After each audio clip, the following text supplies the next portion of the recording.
Bienvenidos a Medicina de Impacto, el podcast de Medscape en español. Nuestra misión es mejorar la práctica clínica con evidencia actual, perlas y entrevistas con expertos.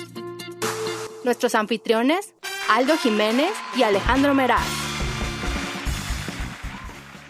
Hola, bienvenidos una vez más a Medicina de Impacto por Medscape en español.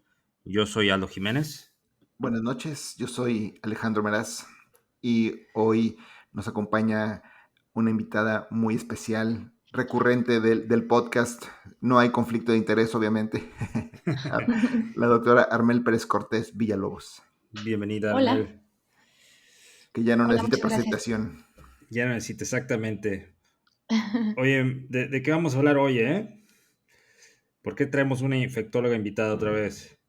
Vamos a hablar de la tercera ola de COVID-19 y cómo sobrevivirla. Pero más que nada va a ser como un poquito una recapitulación y un poquito una actualización, sobre todo ahorita que se nos viene esta tercera ola y en algunas partes del mundo probablemente sea ya la cuarta ola.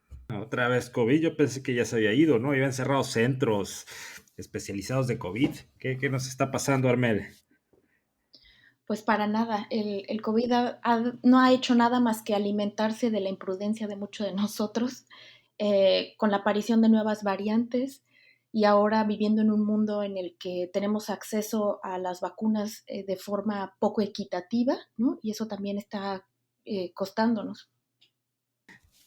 Sí, o sea, el COVID que empezó en Wuhan, China, probablemente ya es uno muy diferente al que está circulando ahorita, ¿no? Debido a estas mutaciones constantes y pues son de preocupación, ¿no?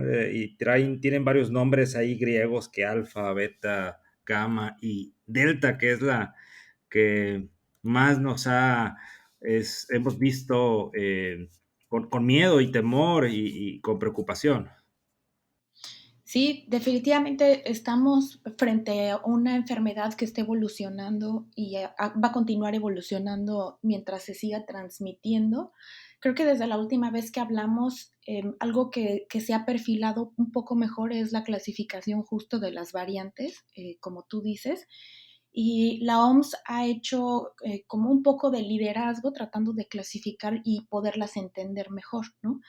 Los dos grandes grupos en los que la OMS las divide son como variantes de interés y como dices bien, Aldo, las que nos preocupan o las variantes de preocupación, la diferencia es que las variantes de preocupación, que también son 4, sí se ha documentado que tienen aumento en la transmisión del virus o que generan algún tipo de cambio en la epidemiología de COVID-19, que tienen, por ejemplo, aumento en la virulencia, que tienen cambios en la presentación clínica o que pueden disminuir la eficacia de las medidas de salud pública que tenemos ya instauradas, sea las vacunas, sea diagnóstico, sea terapéutico, ¿no? Estas variantes de preocupación, hasta el momento tenemos 4, que como ya han visto, se utilizó el alfabeto griego, que probablemente nos lo vamos a acabar terminando y repasando. Y la primera es alfa, que es B117, que se identificó en Inglaterra. Esta variante, como saben, lo que tiene es múltiples mutaciones en la proteína espiga, lo que facilita su transmisibilidad. Entonces, cuando aparece alfa, definitivamente lo que era muy obvio era que la transmisión, si digamos el virus originalmente identificado en Wuhan por cada persona que se enfermaba, el R0, es decir, que tantas personas se contagian, era entre 2 y 3. Alfa ya representaba que por cada persona enferma se contagiaban entre 3 y 4, ¿no? Sin embargo, sí está documentado que las vacunas siguen siendo altamente efectivas. Obviamente no todas están estudiadas, pero las más frecuentemente utilizadas son altamente efectivas contra alfa, ¿no? Beta, que es la variante B1351 identificada en Sudáfrica, tiene varias cosas en común junto con gamma, que es P1 identificada en Brasil. beta y gamma lo que tienen son mutaciones que sí probablemente aumentan un poco la transmisión del virus, manteniendo que por cada persona infectada por estas dos variantes, más o menos 3 a 4 se infectan. Pero el gran problema que tiene tanto beta como gamma es que las mutaciones que tienen hacen que escapen de los anticuerpos neutralizantes de las vacunas. Entonces, el reto con estas dos variantes es que probablemente, como se ha documentado en Sudáfrica, hay más reinfecciones y las vacunas han perdido o pierden eficacia de forma más significativa frente a estas dos variantes, ¿no? Al no ser tan transmisibles, la ventaja es que no se han esparcido tanto alrededor del mundo como lo ha hecho Alfa, ¿no? Que Alfa llegó a ser dominante en Estados Unidos, llegó a ser dominante en Europa también. Beta y gamma, afortunadamente, no ha sido así, pero se han encontrado ambas pues en muchos países, incluyendo México, ¿no? Y hablando un poco de Delta, que es la de mayor interés hasta ahorita, pues Delta se llama B1617, como saben se identificó en la India, es probablemente la variante hasta el momento que más preocupación genera porque tiene varias mutaciones, tiene dos mutaciones en la proteína espiga, una la comparte de la variante beta de Sudáfrica y la otra la comparte de una variante que se identificó en California. Y básicamente lo que hacen estas dos, pues es aumentar la transmisión del virus de forma muy importante. Si antes una persona nuevamente se infectaba, contagiaba a 2 o 3 personas, de Delta estamos hablando que entre 6 a 8 personas se contagian. Entonces, esta transmisibilidad de un R0 de hasta 8 es verdaderamente muy preocupante y es por eso que ahora se ha identificado Delta en más de 90 países y que en muchos países ya se tiene un cálculo incluso preciso de cuándo se va a volver la variante dominante, ¿no? Y creo que eso lo hemos visto en algunos países, como por ejemplo Holanda, en el que de tener el 30 de junio alrededor de 700 casos de COVID-19, el 10 de julio reportaron más de 10,000. Entonces, la aparición de estos brotes han sido mucho más rápidos, justo porque la variante es altamente transmisible. Tiene además de estas dos mutaciones en espiga, tiene además varias otras sustituciones, no solamente tiene estas dos mutaciones, tiene varias sustituciones que se comparten con otras variantes, pero la ventaja, y a lo que hay que hacer mucho hincapié, es que hasta el momento las vacunas siguen siendo efectivas frente a esta variante, o por lo menos las que han sido estudiadas. Y sin duda eso, la información que tenemos de Israel, de Inglaterra, de Singapur, en donde se han documentado claramente estos brotes de Delta, sigue atacando en su gran mayoría a personas no vacunadas. Wow, pues no cabe duda que la variante Delta es el COVID-19, el SARS-CoV-2 en esteroides. Es súper poderoso, es como una combinación de alfa y de gamma, o es lo que me llevo así someramente a la casa. Armel, hablas de que las vacunas siguen siendo efectivas, pero hay de vacunas a vacunas. Tenemos las vacunas de RNA mensajero, tenemos AstraZeneca y tenemos las denominadas que provienen de China, entre comillas, como Sinovac y CanSino. Ahora, en este contexto, enfocándonos en Latinoamérica, donde se han utilizado pues muchas de estas que son orientales y las que son occidentales también, pero ¿cuáles son las efectivas contra la variante Delta, que es la que más nos preocupa en este momento? Sí, esa también es muy buena pregunta. Desafortunadamente, sí, muchas de las vacunas que se han utilizado, sobre todo en Latinoamérica, como bien lo dijiste, Sputnik V, Coronavac, Sinopharm, CanSino, desafortunadamente no hay mucha investigación que se le haya dado continuidad frente a estas variantes, entonces tenemos mucho que aprender. Sin embargo, aquí quien se está llevando la joya de la corona es Inglaterra por la cantidad de secuenciación que están haciendo. Y en Inglaterra las vacunas que se han utilizado son principalmente Pfizer y AstraZeneca, Oxford AstraZeneca. Por esa razón, pues ellos al hacer tanta investigación, pues nos han podido dar esta información, ¿no? De acuerdo a lo que se ha estudiado en Inglaterra principalmente, Pfizer tiene una protección, Pfizer y Oxford AstraZeneca, las dos, una protección contra prevenir la enfermedad entre 30 y 33% si recibe solamente una dosis, ¿no? Entonces, el primer mensaje es una dosis no es suficiente, ni de Pfizer ni de AstraZeneca, y probablemente de las demás tampoco, es decir, tienes que completar un esquema. Sin embargo, si recibes las dos dosis de Pfizer, la protección contra infección sintomática está entre 79 y 88%. Y de Oxford AstraZeneca, si recibes las dos dosis de la vacuna, la protección contra enfermedad sintomática es del 60 al 67%. Entonces, estamos hablando que si completas el esquema de vacunación, estas dos vacunas son altamente efectivas previniendo enfermedad sintomática por Delta. Y en cuanto a la protección de hospitalizaciones y muertes, Pfizer en Delta tiene un 96% y Oxford AstraZeneca 92%, entonces bastante bien todavía. De Moderna tenemos algunos resultados de una dosis de Canadá y de estudios también de Inglaterra. Moderna da una protección contra enfermedad sintomática del 72% y una protección contra hospitalización y muerte del 96%. Y efectivamente, como ya dijimos, hasta este momento no hay información todavía de Johnson & Johnson, Sputnik, Coronavac, CanSino y Sinopharm, ¿no? Sí, ahora que pones en contexto cómo se contagian más, uno escucha, ¿no? Se contagian más, pero a veces de 2 a 3 que se contagiaba el virus original a 8 o 9, pues es impresionante, ¿no? En mi apreciación personal, muy anecdótica, eh, vemos más pacientes jóvenes hospitalizados. Eh, Quisiera preguntarte, Armel, si esto es claro porque ya se vacunó la otra población o realmente es porque estas nuevas variantes sí tienen una mayor gravedad en nuestros pacientes. ¿Está eso ya bien documentado? Esa es muy buena pregunta. Definitivamente eso se ha reproducido en diferentes países, que los que están siendo hospitalizados son pacientes jóvenes.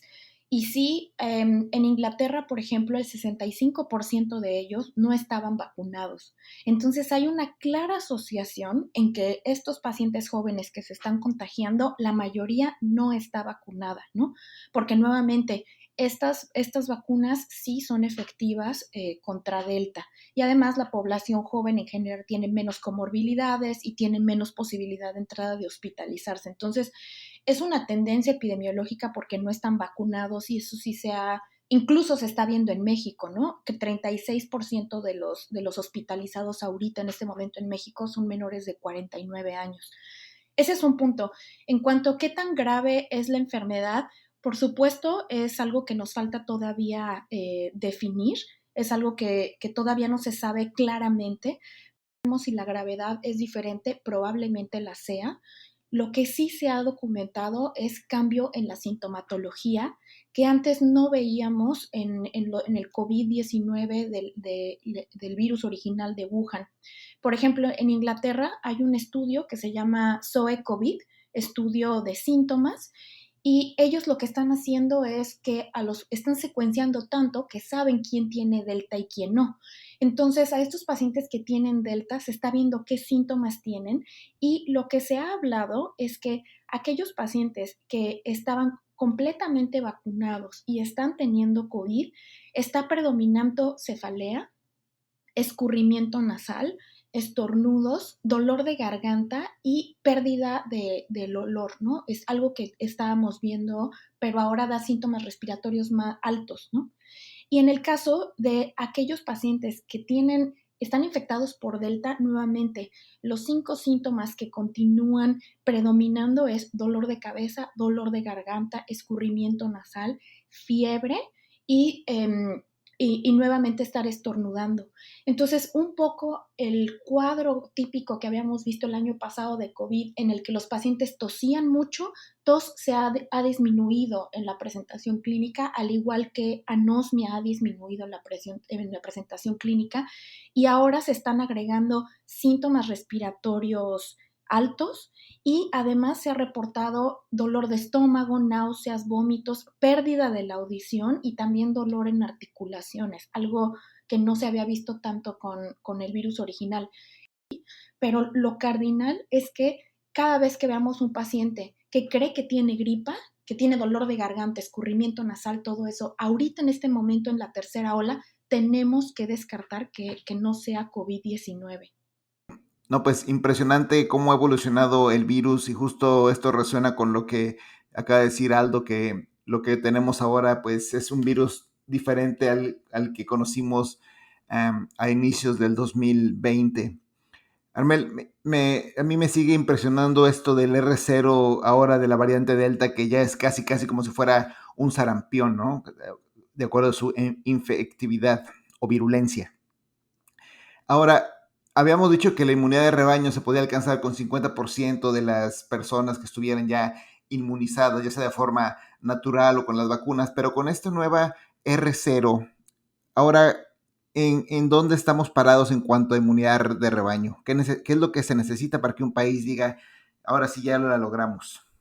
Esa también es muy buena pregunta porque el cálculo de que se requería una inmunidad de rebaño del 70-75% para poder, digamos, erradicar COVID-19, como usábamos esa peligrosa palabra, eso era con el virus original, el que contagiaba a 2 a 3 personas por cada infectado.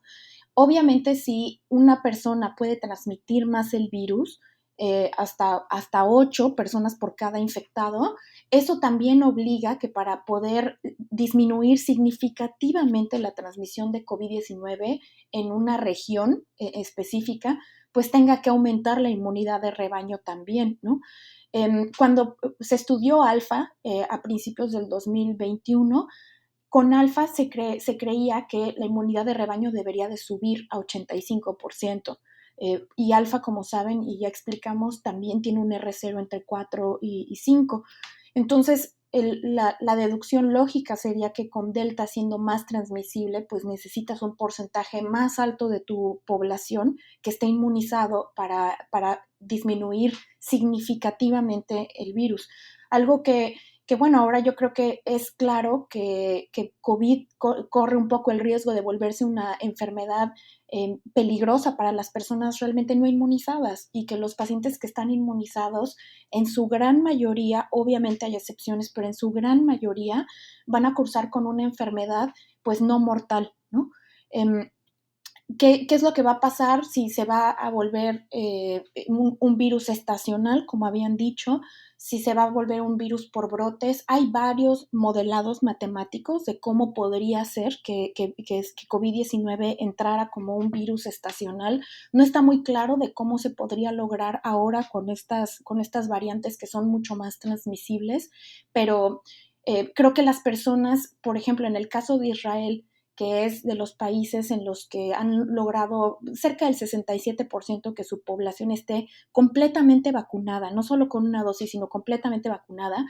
En Israel, por ejemplo, el brote que están teniendo de Delta se ha documentado que ha sido de los niños hacia los adultos y la gran mayoría de los brotes se asociaron con actividades académicas, con escuelas. Entonces, a pesar de que los adultos estemos inmunizados, todavía quedan estos bolsillos, estos como pockets de población que no están bien protegidos y que permanecen susceptibles y que probablemente va a enlentecer la erradicación del virus pues en los siguientes meses. Ya hablamos que estos virus tienen una presentación clínica, pudieran llegar a ser más severos, se contagian más y le sacan la vuelta un poco a nuestro sistema inmune. Se ha demostrado que cambien la rentabilidad de nuestras pruebas diagnósticas para identificarlos. Esa es excelente pregunta. La respuesta es que no se sabe hasta el momento, pero hay varias consideraciones. Las variantes de preocupación tienen mutaciones, como ya dijimos, en las proteínas espiga, ¿no? La mayoría de las pruebas diagnósticas que tenemos están diseñadas para identificar no solamente la proteína Spike, sino otras proteínas además que en estas variantes se encuentran conservadas. Por ejemplo, pruebas moleculares PCR buscan no solamente la proteína Spike, buscan también el gen E, el gen N, hay otro que se llama ORF1AB, que son menos susceptibles a los efectos de las variaciones genéticas de las variantes, ¿no? Comparadas con PCRs o con estudios que solo buscan un gen o una proteína como Spike. Entonces, la FDA, desde el principio de 2021, sobre todo con el surgimiento de Alfa, ha estado actualizando y evaluando las pruebas diagnósticas que fueran autorizadas de emergencia, ¿no? Y diferentes plataformas para ver si realmente siguen siendo igual de, digamos, igual de efectivas para el diagnóstico de COVID-19. Hasta este momento, de mi conocimiento, no hay evidencia de que tengan un rendimiento menor, ¿no? Pero muchas siguen siendo evaluadas. Sin embargo, lo que recomienda la FDA ante esta pregunta que continúa abierta y lo que le hace de recomendaciones a los laboratorios y a los clínicos es tratar de utilizar pruebas diagnósticas que consideren otras proteínas, no solamente la proteína Spike, sino mencioné otros targets de identificación, lo cual podría robustecer y mantener la sensibilidad de las pruebas. También considerar que ante estas variantes, si solamente se detecta la proteína Spike, pues probablemente sí podrían aparecer falsos negativos. Entonces, nuevamente utilizar pruebas que tengan múltiples targets genéticos de detección. También algo muy importante es esto que acabamos de mencionar, ¿no? Ante la clínica de un paciente en un momento en el que hay alta transmisión del virus, si tienes una prueba diagnóstica, el paciente es sugestivo, muy sugestivo clínicamente que tiene COVID y la PCR te sale negativa, pues obviamente tomar en cuenta la clínica del paciente y el momento epidemiológico en el que se encuentra pues esa zona o esa región, ¿no? Y la FDA también recomienda que ante la duda, pues repitamos la prueba, ¿no? O se utilice otra plataforma de la prueba, pero me parece que hasta el momento no hay evidencia, pero sí hay varias consideraciones y varios estudios que se están evaluando nuevamente y que fueron aprobados de emergencia. Pasemos a la siguiente sección. Armel, en la siguiente sección, pues aquí a nosotros, como a ti, somos fanáticos de la medicina basada en evidencia.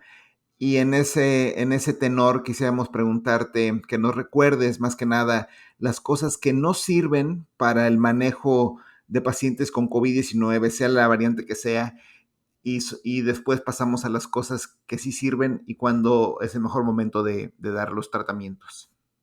Sí, yo creo que este es un punto importantísimo porque con el surgimiento de COVID en el 2020, en febrero, marzo, pues estaba un poco en el aire el utilizar medicamentos de emergencia porque no sabemos, porque puede que haya beneficio.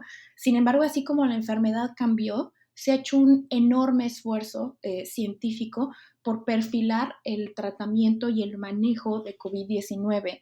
Y en este momento me parece de verdad inaceptable que se estén utilizando estos medicamentos en los que ya hay robusta evidencia científica que no funcionan, ¿no? Que confunden a los pacientes, que hacen perder el tiempo en muchas ocasiones. Nos tenemos que aprender a rendir a la evidencia. Hoy, en julio del 2021, no nos podemos comportar como nos comportábamos en febrero del 2020. Actualmente ya está bien claro cuáles son las terapias que son inefectivas o que no se han probado que sean de utilidad de COVID-19. Es inaceptable que sigamos recetando acitromicina. Hay un estudio muy conocido, pero hay muchísimos estudios aleatorizados con acitromicina en el que no solamente no sirve, sino los pacientes se pueden morir más. En el estudio de Lancet, los pacientes que habían recibido acitromicina se morían más. Se ha documentado claramente que al momento del diagnóstico de COVID-19 es muy baja la posibilidad de una coinfección bacteriana. Por supuesto, ahí entra el juicio clínico para evaluar al paciente, pero es No es aceptable estar dando antibióticos, acitromicina, doxiciclina, estar dando oseltamivir como tratamiento de COVID-19, ¿no? No es aceptable estar dando ivermectina, carece de principio biológico. Ya hay varios metaanálisis publicados en el que claramente no se ha encontrado beneficio de dar ivermectina y además de otros medicamentos como hidroxicloroquina, lopinavir, ritonavir, estar dando vitaminas o suplementos que tampoco tienen ninguna utilidad, que no han sido completamente estudiados, y ninguno de estas terapias que acabo de mencionar están recomendadas por la OMS. Ninguna de estas tiene ninguna evidencia que puede haber de beneficio de nuestros pacientes y no hay justificación hoy que ignoremos la evidencia científica robusta como para seguirlos dando, ¿no? Y plasma convaleciente tampoco funcionó, si estoy en lo correcto. Exacto. Uh-huh. ¿Y ahora cuáles son los medicamentos basados en evidencia que sí podemos dar y en qué etapas utilizarlo, ¿no? Uno que ha jugado con mi corazón es tocilizumab, que sí, que no, que sí, que no. Entonces no sé si nos puedes resolver esas dudas. Sí, entonces así como ya tenemos claro cuáles no se deben de utilizar porque no sirven, el siguiente paso es los que sí sirven, reconocer cuál es el momento de darlos, ¿no? Otro gran problema. El primer punto es esteroides, ¿no? El estudio aleatorizado también conocido mostró beneficio de utilizar esteroides en duración corta, es decir, 5 o 10 días. Utilizaron dexametasona 6 miligramos al día en aquellos pacientes que requerían oxígeno. No es aceptable el dar esteroides en pacientes que no tienen requerimiento de oxígeno.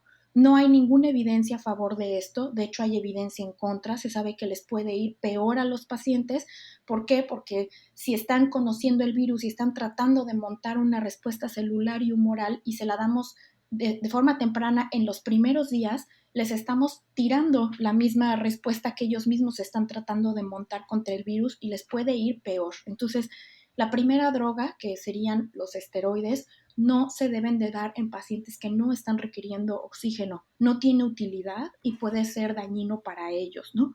El momento de darlos, en los que sabemos que hay evidencia que puede ayudar, son aquellos pacientes que ya tienen requerimientos de oxígeno y que tienen hipoxemia, ¿no? Hablando de los mismos esteroides, se han estudiado algunas otras equivalentes como metilprednisolona o prednisolona que también se pueden utilizar, pero no hay razón para dar dosis mucho más altas, ni tampoco hay evidencia para dar cursos mucho más largos de 10 días. Esa evidencia no existe. No podemos dejar de olvidar que los esteroides se han asociado, y lo hemos visto en los pacientes con descontrol glucémico y con sobreinfecciones bacterianas y fúngicas que solamente complican el curso de estos pacientes y les restan opciones terapéuticas si se dan en el momento en el que no los requieren. No es aceptable nuevamente hoy que estemos dando esteroides en pacientes sin hipoxemia. Y hablando de otras drogas que sí tienen una utilidad, pero nuevamente no le estamos dando en el momento indicado, la primera es tocilizumab, que efectivamente sí fue útil en pacientes críticamente enfermos que estaban recibiendo esteroides, que tenían datos de inflamación sistémica y que estaban requiriendo, estaban aumentando sus requerimientos de oxígeno rápidamente.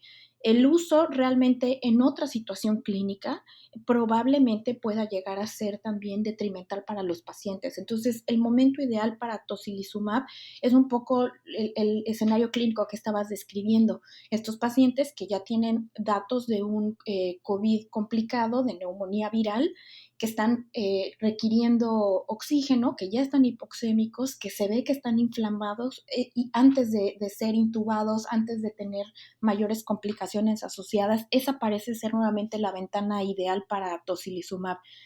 Y con remdesivir, como saben, pues este antiviral controversial, con una eficacia marginal, acortando el tiempo de recuperación en adultos, pues nuevamente también se hizo el estudio también publicado en New England, y en los que se encontró mayor beneficio son en aquellos pacientes que requerían oxígeno, pero de forma muy temprana. Al ser un antiviral, lo que lo que queremos hacer es cachar a los pacientes de forma muy temprana que ya están con datos de neumonía viral, porque lo que sí se vio en este estudio es que cuando se daba remdesivir a pacientes que ya estaban intubados en la terapia intensiva, pues este beneficio se perdía, lo cual tiene sentido. Al ser un antiviral, lo que queremos es dárselo a los pacientes que suponemos que tienen una alta carga viral de SARS-CoV-2, ¿no?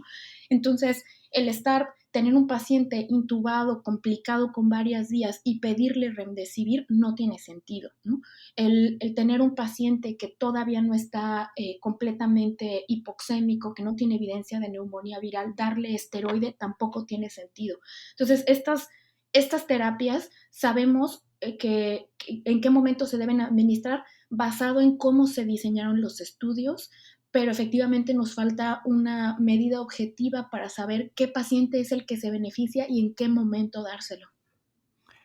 Excelente, excelente. Armel, no dijimos nada de la anticoagulación total de estos pacientes de forma profiláctica, pero si no estoy en... Perdón, lo voy a decir de nuevo. Excelentes comentarios, Armel. Se nos pasó a hablar de la anticoagulación completa de forma profiláctica, pero no me acuerdo en qué journal fue, seguramente tú sí te acuerdas. Ya también se descartó que anticoagular a los pacientes que no tengan una trombosis diagnosticada tampoco los ayuda. Sí, exacto. De hecho, un estudio se tuvo que parar porque tenían a los pacientes anticoagulados total y no fue de ningún beneficio. Sí, efectivamente, hay información limitada también de esto, de los primeros meses de la pandemia en los que estábamos dándoles dosis aumentadas de anticoagulantes.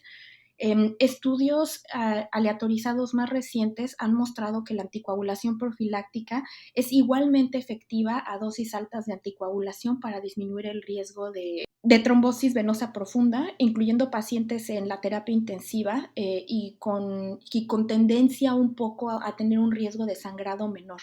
Entonces, basado un poco en la evidencia que tenemos actualmente, la dosis estándar profiláctica parece ser apropiada para pacientes hospitalizados con COVID-19 que no tienen una trombosis venosa profunda o evidencia de trombosis. Muy bien, pues ya nos hablaste un poco de la actualización de la evidencia en COVID-19. Entonces sí han cambiado las cosas, más que nada lo que hemos dejado de hacer, ¿no? Y la siguiente parte tiene que ver con la prevención.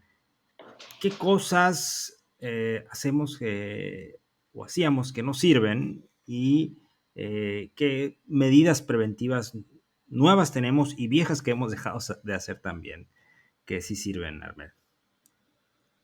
Este es un punto muy importante porque esto yo creo que es lo que realmente va a impactar en la forma en la que vivimos post pandemia. Yo creo que el hallazgo más importante ha sido la identificación de la forma en la que el SARS-CoV-2 se transmite, que es a través de, como decíamos antes, gotas y aerosoles, dependiendo de lo que medían las partículas.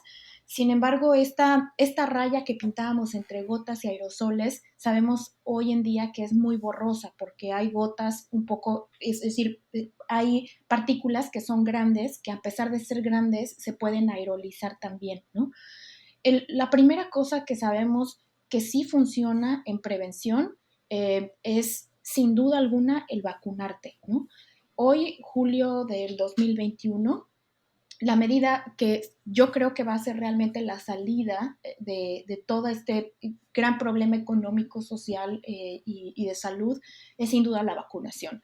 Hasta el día de hoy, las vacunas son altamente efectivas contra las variantes.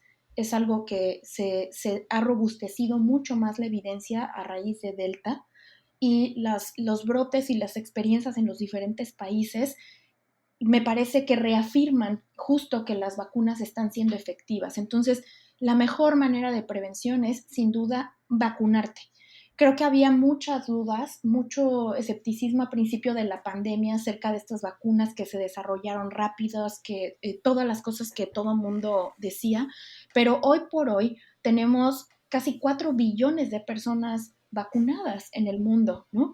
Es imposible ignorar la evidencia de que las vacunas son seguras y son efectivas y con tanto número de personas vacunadas y diferentes áreas geográficas en el mundo que sí han podido reactivar y moverse hacia adelante, la primera recomendación de prevención sin duda es vacunarse, ¿no? La segunda medida de prevención que sí funciona es mejorar la ventilación de las diferentes áreas. Como sabemos, antes lo que hacíamos, porque no sabíamos cómo se transmitía el virus, todo este riesgo de contagiarte a través de superficies, lo que recibiste del súper, paquetes, tocar cosas en el supermercado, sabemos actualmente que es una forma inefectiva de transmisión del virus. Se requieren muchas cosas como para infectarte al tocar algo.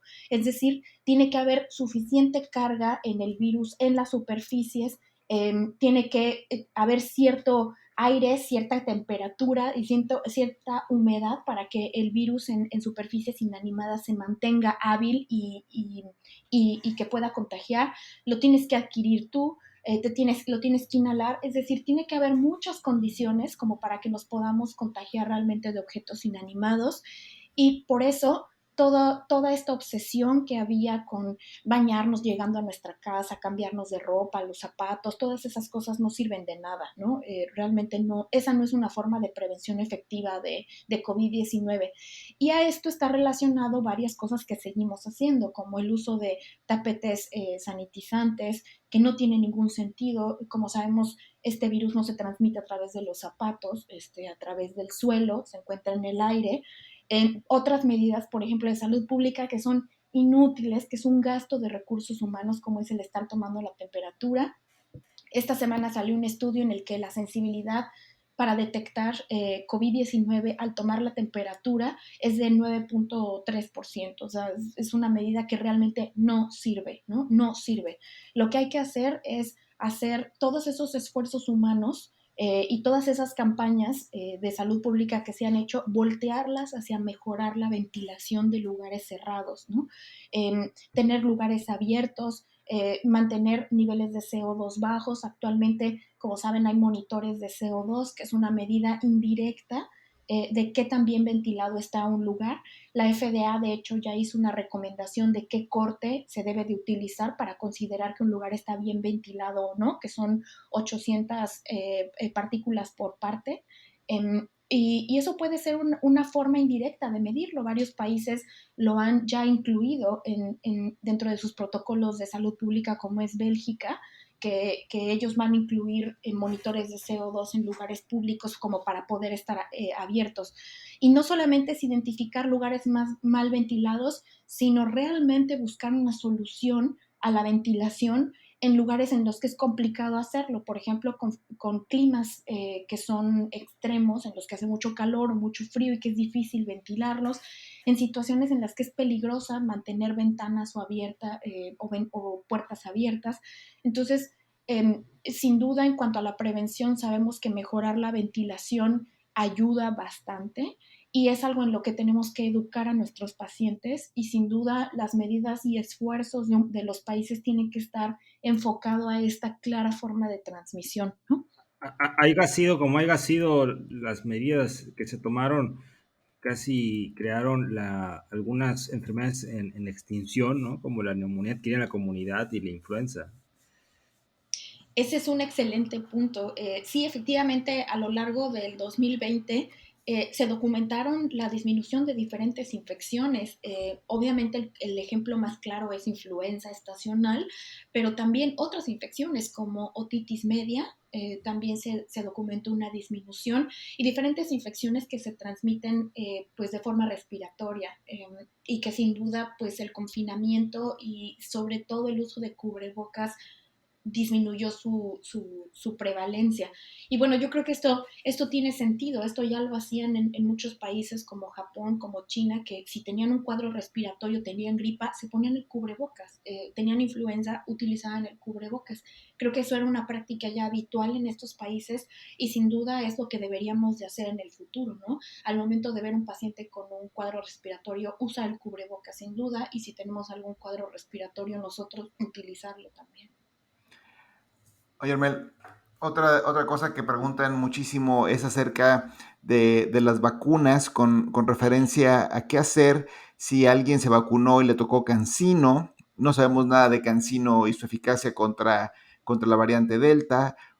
Y la otra cosa es si vi por ahí en las noticias de que Pfizer está proponiendo dar una tercera dosis como un boost. ¿Tú cómo ves estas dos vertientes que se están preguntando mucho? Es el primer punto acerca de el dar dosis de boosters a pacientes que ya están completamente vacunados, porque eso me lo preguntan tanto de Johnson Johnson, que es una dosis, como de CanSino, que es una dosis. Hasta este momento no hay evidencia que sea necesario hacer eso, ¿no? No se sabe, uno, si es necesario, dos, si es eficaz volverte a vacunar si tienes un esquema completo, y no se sabe si es seguro tampoco hacerlo, ¿no? A pesar de que las vacunas son seguras, no hay que olvidar que finalmente son vacunas, es un medicamento. Entonces, no hay un estudio ni hay evidencia de que pacientes ya con un esquema completo se tengan que revacunar, ¿no? Eh, y sé que eso es la pregunta de muchos mexicanos que fueron vacunados con CanSino, los maestros, y que ahorita están en un rango de edad en el que ya podrían ser vacunados con Oxford AstraZeneca, pero desafortunadamente es una pregunta a contestar que no tenemos respuesta hasta hoy si es necesario revacunarlos o no, ¿no? Eh, yo lo que les diría y lo que trato de decirle a estos pacientes es que en lugar de enfocarnos en la obsesión de revacunarnos, la forma mejor de cuidarnos es siendo prudentes con nuestras decisiones, ¿no? Como sabemos, no podemos confiar 100% en las vacunas. Las vacunas no tienen una prevención del 100% de tener COVID-19.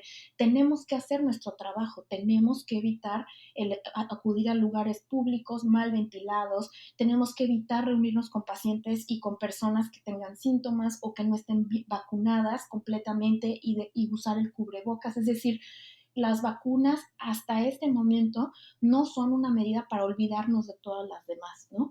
A pesar, si recibiste CanSino, si recibiste Johnson Johnson o cualquier otro esquema y estás completamente vacunado, la respuesta no va a ser más vacunas. La respuesta es que mientras vienen las respuestas y la evidencia científica, necesitas cuidarte y apegarte a todo el resto de medidas de salud pública que sí van a evitar que te enfermes. Si tú estás vacunado con CanSino y usas cubrebocas, más evitas lugares públicos concurridos, eres prudente con tus decisiones, mantienes distancia física, y todo eso va a ayudar a prevenir a que te infectes, ¿no? Y que nos prevenía que nos infectáramos incluso antes de tener las vacunas. Entonces, esta obsesión por revacunarnos o querer aplicarte más vacunas, no sabemos qué implicaciones va a tener. Y lo que sí es claro es que no van a resolver, que la gente tiene que poner de su parte y seguirse cuidando con las demás herramientas. Algo que se puso de moda también en la pandemia de hacer. Yo creo que para poder emitir cualquier tipo de recomendación, pues obviamente necesitamos ver la evidencia, pero por otro lado, sí hay también algo de documentación que se cree que las vacunas van a ser durables. Hay un estudio de Nature en el que era una población pequeña de pacientes completamente vacunados que ya no tenían anticuerpos periféricos contra la proteína Spike, es decir, se midieron anticuerpos neutralizantes y no tenían. Pero al momento de hacer un aspirado de médula ósea, se dieron cuenta que tenían linfocitos B que eran capaces de generar nuevos anticuerpos.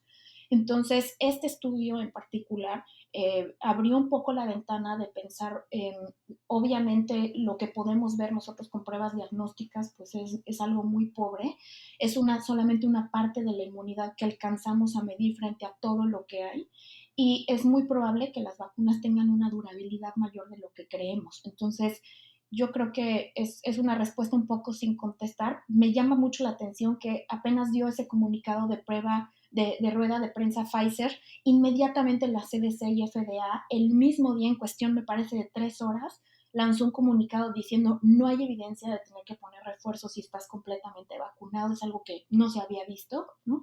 Entonces me parece que va a tener que haber una buena justificación científica si se planea poner refuerzos o revacunar.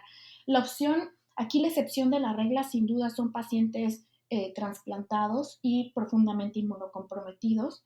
En pacientes trasplantados, hoy por hoy hay 11 estudios aleatorizados viendo que los pacientes trasplantados responden menos a las vacunas comparado con controles sanos. Entonces, son 11 estudios mostrando que con 2 dosis no parecen ser suficientes, y hasta el momento hay un estudio que se publicó en New England, muy chiquito como correspondencia, y hay otro en Annals de Internal Medicine, en el que se les da una tercera dosis a pacientes trasplantados con una mejor respuesta humoral a la vacuna. Entonces, me parece que por lo menos en pacientes trasplantados, probablemente algunos otros rubros de inmunocomprometidos, sí claramente va a ser necesario dar una tercera dosis. Sí, y por último, sobre las vacunas, Armel, el riesgo de trombosis, ¿no? Con esta vacuna AstraZeneca y los estudios que se hicieron de combinar Astra con Pfizer, ¿no? ¿Qué nos puedes decir al respecto? Pues sí, efectivamente las vacunas tanto de Janssen Johnson Johnson como de Oxford AstraZeneca se documentó este probable efecto asociado a la vacunación de trombosis con trombocitopenia. Se ha reconocido como un efecto probablemente asociado a la vacunación bajo, y se cree, la semana pasada salió un artículo en el que se identificó un epítope utilizado en las vacunas que probablemente pudiera ser la respuesta, o probablemente pudiera ser una de las respuestas de por qué esto ocurría. Continúa siendo un efecto raro, sin duda alguna. Lo que nosotros hemos continuado diciendo es que, pues a comparación del riesgo que representa COVID-19 y la trombosis asociada a COVID-19, pues el riesgo de este efecto adverso continúa siendo pues mayor el beneficio de la vacunación. Pero bueno, yo creo que eso es algo que mientras se identifique, porque antes teníamos solamente la asociación, esto pasa en los que se vacunaron, pero no teníamos una explicación por qué, ¿no? Estábamos lejanos de entender por qué, y obviamente lejanos también a entender cómo corregirlo, ¿no? Y parece que nos estamos encaminando. Hay varios comités fuera de Inglaterra, europeos, que están enfocados solamente en estudiar la fisiopatología de cómo ocurre esto, con la finalidad de que se perfeccione en el futuro en otras vacunas. Lo mismo que miocarditis y pericarditis con las vacunas de RNA, que también se ha identificado como un evento probablemente asociado a la vacunación también raro. Y en cuanto a la combinación, pues bueno, sí hay un poco de información un poco más robusta. Es un estudio español en el que lo que se hizo fue que se reclutaron a pacientes, me parecen como 600 pacientes que habían recibido la primera dosis de Oxford AstraZeneca, y que la segunda dosis, en lugar de ponerles Oxford AstraZeneca, los aleatorizaron para recibir vacuna de RNA de Pfizer. Y los resultados es que son igual de efectivas, es equivalente el poner una segunda de Oxford AstraZeneca o poner una de Pfizer. Hay un estudio, además de este español, de Inglaterra, en el que se vio que hacer esta combinación de primero dar Oxford AstraZeneca y luego Pfizer daba un poco más de eventos adversos no severos. En concreto, le daba a los pacientes más fiebre si se combinaban vacunas a que si se ponía la misma para las dos dosis. Bueno, parece ser esa parece ser la única diferencia tangible. Hay países que han individualizado sus políticas basado en estos resultados. Por ejemplo, aquí en Canadá se puede poner como segunda dosis de Oxford AstraZeneca, Pfizer, Moderna u Oxford AstraZeneca, y también se considera equivalente Pfizer y Moderna. Hay muchísima gente que ha recibido la primera de Pfizer y la segunda de Moderna o viceversa. Entonces, creo que esto ya está implementado abiertamente en algunos países, el combinar vacunas, y la verdad es que no se ha visto resistencia de las personas tampoco. Muchas gracias, Armel. Excelentes comentarios. Danos, por favor, un último mensaje. Bueno, el último mensaje que me gustaría darles es que tenemos que seguir cuidándonos con todo lo que ya sabemos hasta este momento, pero también un poco en perspectiva lo que va a ocurrir en los siguientes meses es que vienen también cosas muy interesantes que se van a sumar a tratar de resolver la pandemia, ¿no? Creo que hemos ganado muchísimo hasta ahorita. Creo que todos nosotros sabemos las implicaciones de nuestras decisiones día a día y cómo cada uno podemos contribuir realmente para disminuir la transmisión de la enfermedad. Sin duda la aparición de variantes ha sido un reto, pero vienen muchas cosas emocionantes a futuro, ¿no? Entre las cosas que vienen emocionantes es, sí hay varios tratamientos antivirales que se encuentran en fase 1, algunos ya en fase 2, que sin duda creo que un tratamiento oral simplificado va a cambiar la historia de esta enfermedad también. Eso también viene en estudio. Algunas otras cosas que también vienen muy interesantes de la segunda generación de vacunas es nuevas formas de administración de estas. En concreto, hay algunas vacunas que están siendo estudiadas de forma oral, como si fueran una tableta que te tomas. Hay algunas que que están siendo estudiadas de forma inhalada también, que parece que en potencia una vacuna inhalada pudiera incluso tener mayor efectividad. Eso me parece también bastante interesante y seguramente se va a sumar a contribuir a la resolución de la pandemia. Y también a futuro lo que se está pensando un poco es tratar de hacer por ingeniería una vacuna que sea común para todos los coronavirus, ¿no? Que pudiera en un futuro funcionar para todo el grupo de coronavirus y que se pudiera ensamblar rápidamente en caso de ser necesaria y que se pudieran hacer modificaciones rápidamente, ¿no? También se está pensando en hacer vacunas combinadas en las que venga COVID-19 con influenza estacional también. Entonces tenemos que creer en la ciencia, tenemos que creer que detrás de todo esto hay gente muy inteligente, la más inteligente que hay en este planeta, tratando de resolverla. Y sí vienen cosas muy emocionantes que seguramente van a cambiar la historia de la pandemia en los siguientes meses.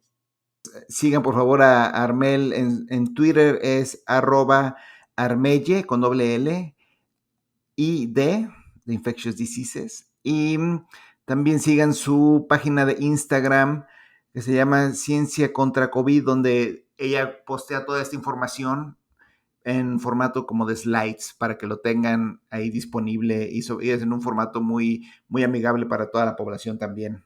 Nos vemos luego. Esto fue Medicina de Impacto. No se olviden de suscribirse y calificarnos. Recuerden, el objetivo de este podcast es meramente educativo y no es equivalente a un consejo médico.